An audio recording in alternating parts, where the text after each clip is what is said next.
नमस्कार विद्यार्थी मित्रांनो, सर्वांचं स्वागत आहे आपले MPSC टाइम्स या यूट्यूब चॅनलमध्ये।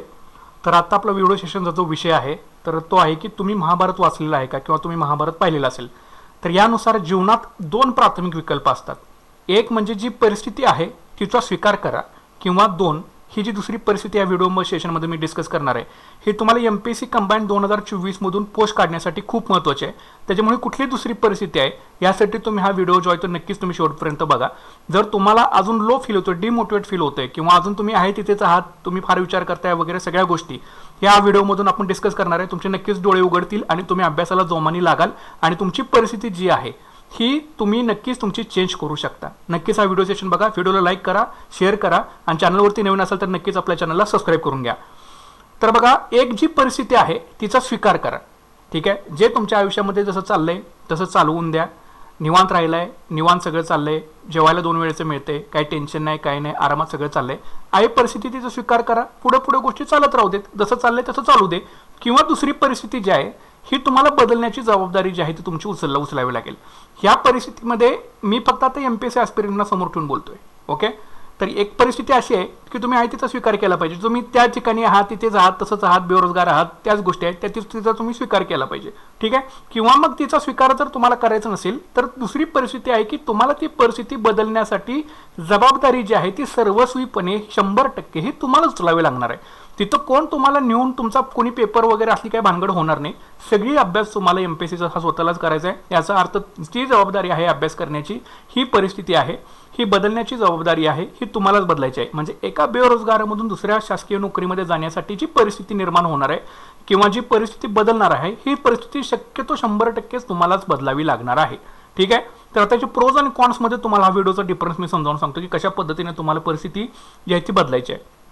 तर पहिली गोष्ट म्हणजे परिस्थिती तुमची आहे तशीच आता काय आहे, कारण तुम्ही जे वर्षानुवर्षे दिनचर्या फॉलो करत आलेला आहात त्याच्यामध्ये काहीही बदल तुमच्यामध्ये झालेला नाही। तीच दिनचर्या तुम्ही फॉलो करताय, 8 वाजता उठताय, 8:30 वाजता उठताय, 9 वाजता उठताय, कुठलंही लॉजिक नाहीये त्याच्या पाठीमागं, काही सुद्धा नाहीये की बाबा मी या 8:30लाच का उठतोय, मी 8लाच का उठतोय, 9ला उठतोय, काय मला माहित नाही। मला वाटते मी त्यावेळेला उठतोय, जातोय, लायब्ररीमध्ये बसतोय, गेल्यानंतर 11-12 वाजता, जेवायला नंतर सुट्टी होते, दुपारनंतर झोप काढतो, संध्याकाळी 4-5 वाजता चहा प्यायला जातो, मित्रांबरोबर टपरीवर बसतो, इकडे बसतो तिकडे बसतो, वेळ जातो, संध्याकाळी पुन्हा जेवतो, पुन्हा येऊन झोपून जातो। ही माझी दिनचर्या आहे। मग ही जर दिनचर्या जर तुम्ही तशीच फॉलो केली तर तुमची परिस्थिती बदलणार आहे का? 100% बदलणार नाही। मग ही दिनचर्या तुम्हाला जर बदलायची असेल तर तुम्हाला काय करावं लागणार आहे, तर तुमच्या दिनचर्येमध्ये तुम्हाला जो आहे तो बदल हा 100% तुम्हाला जो आहे हा करावाच लागणार आहे। दुसरी परिस्थिती अशामुळे निर्माण होते की तेच तुम्ही नकारात्मक विचार करत राहता। नकारात्मक विचार म्हणजे काय की एक्झॅक्टली जागा किती येणार आहेत, फार मोठा प्रश्न आहे। किती जागा येतील, STIच्या किती जागा येतील, PSIच्या किती जागा येतील, ASOच्या किती जागा येतील।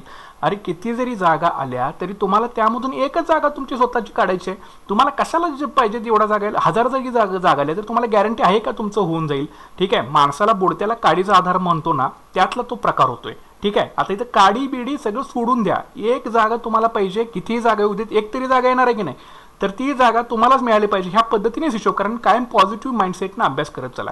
किती जागा येतील, काय येतील हे तुमचं काम नाही, तुमचं काम अभ्यास करून आपली एक जागा त्यामधली सिक्युअर करणं, ठीक आहे। कितीही जागा येऊ देत, गॅरंटी नसतेच कोणाचीच, शेवटपर्यंत सांगता येत नाही, पण एक जागा जर तुम्हाला मिळवायची असेल तर त्यासाठी अभ्यास करावा लागेल। ह्या निगेटिव्ह विचारसरणीच्या ह्याच्यातून बाहेर पडा सगळ्यांनी।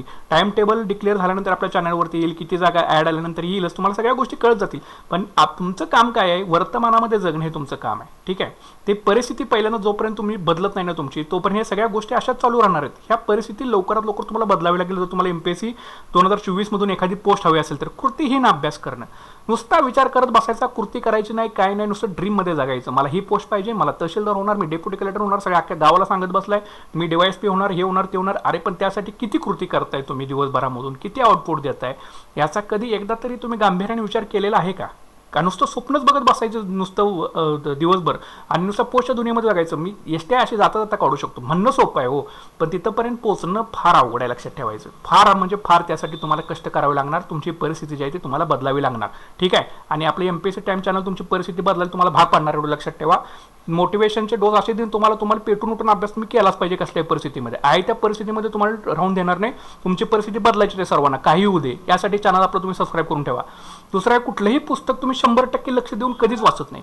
तुमचं एखादं पुस्तक तुम्ही 100% लक्ष देऊन कधी वाचलेलं आहे का? 100% जे तुमचं पुस्तक आहे ते तुम्हीच कधी लक्ष देऊन तुमचं वाचलेलं नाही, किंवा तुमचे पुस्तक जे आहे ते तुमचं 100% कधीच पूर्ण तुम्ही केलेलं नाही. त्याच्यामुळे तुम्हाला व्यवस्थित एखादं पुस्तक जे आहे ते घेऊन तुम्हाला संपवावं लागेल. एखादं तुम्ही ग्रोवरचं पुस्तक आहे एकदा तरी व्यवस्थित वाचलेलं आहे का, किंवा त्याच्यामध्ये तुम्ही अंडरलाईन केलेलं आहे का, याचा कधी तुम्ही विचार केलाय का? तर तसं जर तुम्ही केलेलं नसेल तर ही तुमची परिस्थिती कारणीभूत आहे की तुम्हाला आजपर्यंत पोस्ट न महिन्यामध्ये. तर ही सुद्धा परिस्थिती आपल्याला जे ते बदलायची आहे. दुसरं म्हणजे आळशीपणा करणं सोडून द्या. जे तुम्ही नियोजन ठरवलेलं असं दिवसभराचं की मला 8 वाजता हा अभ्यास करायचा, किंवा समजा 6 वाजता तुम्हाला उठायची सवय असेल, 6 वाजता तुम्ही, किंवा तुम्ही लवकर उठत असाल, पहाटे 5ला तुम्हाला उठायचं तुम्ही ठरवलंय, 5ला उठा म्हणजे उठाच. त्याच्यामध्ये दुसरं काहीही करू नका. काही फरक पडत नाही एक वर्षभर जर थोडीशी झोप वगैरे जरी कमी झाली तरी. पण मी म्हणतो झोप तरी कशाला कमी करायचं, 8 तास झोपा, 8 तास अभ्यास करा आणि 8 तास एन्जॉय करा ना. पण ते तुम्ही जे टाइम टेबल ठरवलेलं आहे त्याच्यामध्ये आळशीपणा अजिबात करू नका. ते तुम्हाला कसल्याही परिस्थितीमध्ये येऊन त्या वेळेला बसायचंच आहे, ते तुम्हाला पूर्ण करायचंच आहे. ठीक आहे. स्वप्नामध्ये जगणं आधी सगळ्यात आधी बंद करून टाका. मागाशीच मी तुम्हाला मुद्दा डिस्कस करताना सांगितलं की नुसतं स्वप्नामध्ये जगायचं, मला ही पोस्ट मिळणार, ती पोस्ट मिळणार, हे मिळणार, ते मिळणार, आणि असा आविर्भाव तुम्ही आधीपासूनच जगायला सुरुवात करताय की बाबा मला ती मिळालेलीच आहे. काही सुद्धा तसं होत नाही. ते वर्तमानामध्ये जोपर्यंत तुम्ही येत नाही तोपर्यंत ह्या भानगडी जी परिस्थिती आहे ही कधीच तुमची चेंज होणार नाही. त्याच्यामुळे स्वप्नामध्ये जगणं सगळ्यात आधी बंद करून टाका. आणि नुसता जे पोस्टचा तुम्ही जो विचार करताय तो सुद्धा आधी सगळ्यात आधी तो सगळं बंद करून टाका. तरच तुमचं सिलेक्शन जे आहे हे 2024च्या परीक्षेमधून 100% जे होणार आहे ते होऊ शकतं. ठीक आहे. नुसता पोस्टचा विचार करणं बंद करून टाका, कारण ही परिस्थिती जी तुम्हाला आहे ती कारणीभूत पाडते. आणि नुसतं निगेटिव्ह माइंडसेटमध्ये तुम्हाला असं वाटतं की हिस्ट्री, जिओग्राफी, पॉलिटी जाता वाचल्यानंतर होऊन जाते. तसं होत नाही. तसं झालं असतं तर सगळेजण झाले असते. 4-5 वर्ष पोरं याच्यामध्ये का काढतात, तर याच्यासाठीच काढतात की आळशीपणा केलेला असतो, कुठे ना कुठे डायरेक्शन चुकलेली असते, कुठे ना कुठे मार्गदर्शन कमी पडलेलं असतं. या सगळ्या गोष्टी असतात, त्याच्यामुळे त्याचा फटका बसलेला असतो. आता त्याच सगळे जे एक्सपिरियन्स असतील हे तुमच्याशी मी इथे शेअर करतो आपल्या व्हिडिओ चॅनलमध्ये, जेणेकरून तुमचे वर्ष वाचतील. ठीक आहे. त्याच्यामुळे व्हिडिओ सगळे मनापासून सगळे फॉलो करत चला, ऐकत चला. जे मी सांगतोय ते प्रॉपर कोणत्या विषयाला किती वेळ द्यायचा हे प्रॉपरली तुम्हाला माहित नसतं. उगाच उठायचं, 1-2 विषय घ्यायचे दिवसभरामधून. गणित बुद्धिमत्ताचा तर त्याच्यामध्ये पत्ताच नसतो. चालू घडामोडी तर तुम्ही करताय की नाही मला माहितच नाहीये. पण कुठल्या विषयाला किती वेळ द्यायचा हे सुद्धा माहित नसतं. तर ही सुद्धा एक परिस्थिती अशी आहे की जी तुम्हाला जी आता आहे त्या परिस्थितीमध्येच ठेवायला भाग पाडते. म्हणजे याचा अर्थ काय, तुम्हाला अजून पोस्ट जी आहे ती मिळत नाही. ठीक आहे. तर ह्या गोष्टीचा कुठेतरी तुम्ही विचार करणं फार गरजेचं आहे. आता ह्या स्लाइडवरचं तुम्हाला सांगतो ही परिस्थिती बदलणार कधी, तर पहिल्यांदा तुम्ही वेळेला तुमचे अतिशय महत्त्व दिलं पाहिजे. जी काही वेळ तुम्ही ठरवाल, जी काही टाइम ठरवाल, त्या वेळेला अतिशय काटेकोरपणे महत्त्व तुम्ही द्या. जर तुम्हाला MPSC कंबाईन 2024 मधून एखादी पोस्ट हवी असेल तर सकारात्मक विचार करा, पॉझिटिव्ह माइंडसेट ठेवा. नकारात्मक विचारसरणीतून पहिल्यांदा बाहेर पडा. जे झालं ते झालं, ॲक्सेप्ट करा. पण पुढे जायचं पॉझिटिव्ह माइंडसेटनं तुम्हाला जे आहे ते पुढे गेलं पाहिजे. पॉझिटिव्ह माइंडसेटनं जरा तुम्हाला पुढे गेलं पाहिजे. आणि तिसरी जी गोष्ट जी आहे ती कृतीशील राहणं तुम्हाला फार गरजेचं आहे. जोपर्यंत तुम्ही कृतीशील राहणार नाही तोपर्यंत याच्यातून सिलेक्शन जे आहे MPSC कंबाईन 2024 मधून तुमचं सिलेक्शन जे आहे ते होऊ शकत नाही. कृतीशील म्हणजे जे स्वप्न दुनिया आहे त्यामधून थोडंसं बाहेर पडून तुम्हाला पॉझिटिव्ह माइंडसेटनं थोडंसं तुम्हाला पुढे जाणं हे गरजेचं आहे. चौथी गोष्ट आहे, एक तरी पुस्तक निदान तुम्ही 100% परिपूर्ण पद्धतीने वाचन करणं त्याचं फार गरजेचं आहे. हायलाईट करून व्यवस्थित अंडरलाईन त्याच्या करत चला. एक तरी पुस्तक 100% परिपूर्ण मनापासून सगळ्यांनी वाचणं गरजेचं आहे. पाचवी गोष्ट म्हणजे आळशीपणा जो आहे हा सोडून द्या. ठीक आहे. आळशीपणा सगळं सोडून द्या. आळशीपणाला याच्या प्रिपरेशनमध्ये काही सुद्धा तुम्हाला अर्थ जो आहे हा राहणार नाही. ठीक आहे. त्याच्यानंतर वर्तमानात जगायला शिकलं पाहिजे तुम्ही. ठीक. वर्तमानात जगा. स्वप्न दुनिया बिनियाचे सगळं सोडून द्या. आता तुमचा प्रायोरिटी काय असली पाहिजे की अभ्यास करणे ही तुमची प्रायोरिटी असली पाहिजे. अभ्यास व्यवस्थित करून पोस्ट जे आहे ते बाय प्रॉडक्ट आहेत सगळ्या तुम्ही ठरवून आला एसटी व्हायचं, पण तुम्हाला काय सांगा, तुम्ही सहाय्यक विक्री करा आयुक्त व्हाल. पण यासाठी पहिल्यांदा अभ्यास करणं फार गरजेचं आहे. अभ्यासावरती फोकस राहा. वर्तमानामध्ये जगणं शिकणं गरजेचं आहे. आज 8 तासाचा विचार फक्त तुम्हाला आज केला पाहिजे. उद्या काय होईल याचा विचार करू नका. आज काय करायचं आहे याचाच फक्त तुम्हाला प्लॅनिंग जे आहे ते बनवून ठेवायचं आहे आणि तेच तुम्हाला फॉलो व्यवस्थितरित्या जे आहे ते करायचं आहे.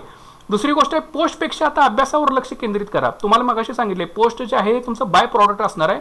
अभ्यास हा तुमचा मेन असला पाहिजे. History, geography, polity, eco science असे विषय करून ठेवा की जगाच्या पाठीवर कुठेतरी गेलं तर ते बदलणार नाहीत. ठीक आहे. सायन्समधील फक्त करंट अफेअर्स फक्त बदलत राहील, बाकीचे करंट अफेअर्स बदलत राहील. बाकीचे शिखर, डोंगर बिंगर कोण इकडून तिकडून कोणी उचलून तिकडे ठेवणार नाहीत. सगळ्यांची उंची सारखीच आहे, सगळं सारखंच होणार आहे, बाकीच्या काहीच गोष्टी बदलत नाहीत. त्याच्यामुळे पोस्टपेक्षा अभ्यासावर फोकस ठेवा. पोस्ट हे बाय प्रॉडक्ट आहे. एका वर्षामध्ये तुम्हाला 4-5-6 पोस्ट मिळू शकतात, पण त्यासाठी तुम्ही कृतीशील अभ्यास करणे फार गरजेचं आहे. प्रत्येक विषयाला समान वेटेज द्या. कुठल्याही विषयाला कमीपणा, याला दुप्पणा दिला, याला दुप्पटीपणा असं काही करू नका. प्रत्येक विषय समान आहे. प्रत्येक विषयामधून तुम्हाला 55 ते 60% स्कोर हा तुमचा व्हायला पाहिजे. ठीक आहे. तरच ह्या गोष्टी ज्या आहेत तुम्हाला जमून जाणार आहेत. त्याच्यामुळे प्रत्येक विषयाला समानता द्या. त्याच्यामुळे ही जी परिस्थिती तुम्हाला सांगितलेली आहे ह्या स्लाइडवरची, ही बदलण्यासाठी हे मुद्दे तुम्हाला इथून पुढे लक्षात ठेवायचे आहेत आणि याची जबाबदारी ही तुम्हाला स्वतःला उचलायची आहे, ही परिस्थिती बदलण्याची. पुढच्या स्लाइडमध्ये जाऊया.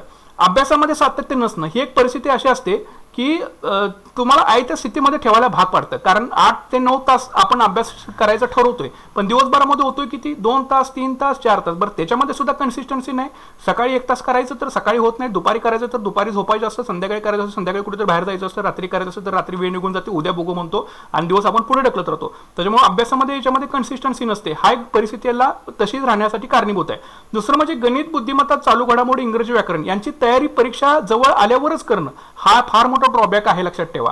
आर्ट्स साईडचे फॅकल्टीचे विद्यार्थी असतील तर ते नुसतं हिस्ट्री, जॉग्राफी, पॉलिटी हेच करत बसतात. गणित, बुद्धिमत्ता, चालू घडामोडी, इंग्रजी विषय सुद्धा आहेत. हेच विषय तुम्हाला मुख्यला पोस्ट मिळवून देण्यामध्ये मदत करणार आहेत, हे आता पण सांगतो. आणि ज्यावेळी 2024 नंतर मेन्स नंतर तुम्ही व्हिडिओ बघाल त्यावेळी सुद्धा तुम्हाला असंच समजलं होईल की बाबा हे विषय सरांनी सांगितले पण हे तुम्ही केले नाही, पण हे विषय तुम्हाला तुमची मेन्स क्रॅक काढून देण्यामध्ये निश्चितच मदत करतात. त्याच्यामुळे परीक्षा जवळ आल्यावर हे करणं हा फार मोठा चुकीचा आहे. त्याच्या ही पण परिस्थिती कारणीभूत आहे की तुम्ही आहे त्या स्थितीमध्ये जात सध्या. इतर GR किंवा कधी वेळापत्रक येणार, किती जागा येतील यावर चर्चा करत दिवस वाया घालवायचा, ठीक आहे, पण याचा काहीच अर्थ होत नाही. GR काढायचे ते काढतील, GR मागे घ्यायचे ते घेतील, वेळापत्रक कधी काढायचे ते काढतील, किती जागा येतील ते आयोग ठरवेल, सरकार त्यांना जागेचं मागणीपत्र देईल, मग आयोग तुमची परीक्षा घेईल, सगळ्या गोष्टी त्यांचं ते होईल. याची चर्चा करून तुम्हाला काय आउटपुट मिळणार आहे? यातून तुम्हाला काहीच आउटपुट मिळणार आणि काही साध्य पण होऊ शकत नाही, ठीक आहे. तर मग हे काय झालं, नुसतं भविष्यामध्ये जगणं, वर्तमानाचं जर मेन गोष्ट राहिली बाजूला अभ्यास करायची आणि बाकीच्याच गोष्टीचाच तुम्ही सगळा वेगळा विचार करत बसता, मग याच्यामध्ये काहीच अर्थ जो आहे हा उरत नाही, ठीक आहे. त्याच्यामुळे ही सुद्धा परिस्थिती जी आहे ती कारणीभूत आहे की बाबा आहे त्याच्यामध्येच तुम्ही थांबलाय. तसंच वर्ष निघून जातात सगळ्या ह्या गोष्टीमुळं, हाताला काहीच मिळत नाही. 4-5 वर्ष निघून जातात, हाताला काहीच मिळत नाही, शेवटी पोस्ट पण मिळत नाही आणि फ्रस्ट्रेशन तुम्हाला यायला सुरुवात होते आणि आहे त्या परिस्थितीमध्येच तुम्ही राहता. आणि मग नंतर एकदा वय निघून गेल्यानंतर आहे त्या परिस्थितीचा स्वीकार करून आहे त्याचं आयुष्य जगणं, ह्याच्या व्यतिरिक्त दुसरं तुम्हाला हातामध्ये काहीही लागत नाही, ठीक आहे. तर आता भानावर या आणि ही परिस्थिती बदला. आता कशी बदलायची पाठीमागच्या स्लाइडमध्ये तुम्हाला काही मुद्दे सांगितले. आता याच्यामध्ये या स्लाइडमध्ये बघा की अभ्यासामध्ये कन्सिस्टन्सी ठेवा. भले तुम्ही 4 तास करा, पण 4 तास रोज करा, त्याच वेळेला करा. एकदा सवय लागली 21 दिवसांची, ऑटोमॅटिकली तुमचा अभ्यासामध्ये सातत्यपणा जो आहे हा येऊन जाईल. गणित, बुद्धिमत्ता, चालू घडामोडी, इंग्रजी व्याकरण यांची तयारी अतिशय जबरदस्त पद्धतीने तुम्ही करून घ्या. याच्यामध्ये काहीही तुम्हाला प्रॉब्लेम येणार नाही. आत्तापासून जरा करा. लहान पावलं टाकली तरच तुम्ही तिकडे तुमचं उद्दिष्ट जे आहे ते पूर्ण करू शकताय. GR, कंत्राटी भरती आणि वेळापत्रक कधी येणार आणि किती जागा येणार याचा विचार करणं सगळ्यात आधी सोडून द्या. ते आयोगाचं काम आहे. आयोग कधी GR मागे घेईल, कधी कंत्राटी भरती रद्द करेल, या सगळ्या गोष्टी आयोग त्याचं ते ठरवून घेईल. दुसरी गोष्ट आहे म्हणजे वर्ष वाचवण्यासाठी आता प्रयत्न तुम्हाला केले पाहिजेत. यासाठी तुमची परिस्थिती जी आहे ही तुम्हाला बदलावी लागणार आहे. तिसरी म्हणजे पोस्ट मिळणारच आहे तुम्हाला, पण त्यासाठी परिस्थिती बदलण्याची ताकद तुमच्यामध्ये पाहिजे आणि त्यासाठी हे जे सांगितलेले मुद्दे आहेत हे तुम्ही आधी लक्षात ठेवा. पोस्ट हे बाय प्रॉडक्ट आहे, पण आधी विषयांवरती फोकस ठेवून सगळे विषय चांगले करण्याचा 100% सर्वांनी प्रयत्न करा, ठीक आहे. आणि नक्कीच आता भानावर आलेला असाल तर आपल्या व्हिडिओला नक्कीच लाईक करा, कॉमेंट करा आणि चॅनलवरती नवीन असाल नक्कीच आपलं चॅनल जे आहे हे तुम्ही सबस्क्राईब करून ठेवा. तर भेटूयात पुढच्या व्हिडिओ सेशनमध्ये. Thanks for watching guys and all the best.